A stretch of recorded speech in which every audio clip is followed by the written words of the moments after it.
While nag-inom ko og kape, natay duha ka bisita nga nisuroy sa akua. Ako silang gitagaan og kay follower gyud daw sila. Samtang nagsuroy-suroy sila diri sa tuwang tindahan, naano sila ihatag nga tuwang maganahan. Mag-usap-usap ang kulor, sina og dangog. Pusit na siya pero dili na mao ihatag sa atua. Mo na magsugod ta sa istorya. Gikan pa ni sila sa Ormoc-Leyte og nisakay sila og barko og nibiyahe og 113 ka kilometro para maabot diri sa Cebu. Nisakay sila og sakyanan diretso sa Talisay para ila ta makitaan. Kani mo na building mo iti mailan, everlasting building. Dayon na Mr. Suabe ay. Hara na. Sa pikas na po na. Nasa na signage. Diri sa skina imura ning sudlon gamay ang atuang agianan para maabot sa atuang tindahan. Og sugaton mo na mo og sayaw nga pangmalakasan. I feel yummy. I feel good. I feel yummy. I feel good.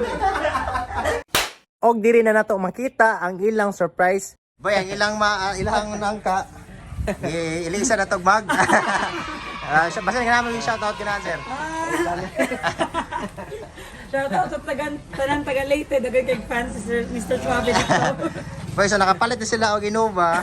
Dayon gikan pa sa Leyte, nga gitagaan ta nilag mag. Uli sa sila karon. Kuyugan sila sa akong brother. Naata na sa opisina. Amping mo sir. Salamat ha. Salamat kayo sir sa pag-entertain. Salamat kayo.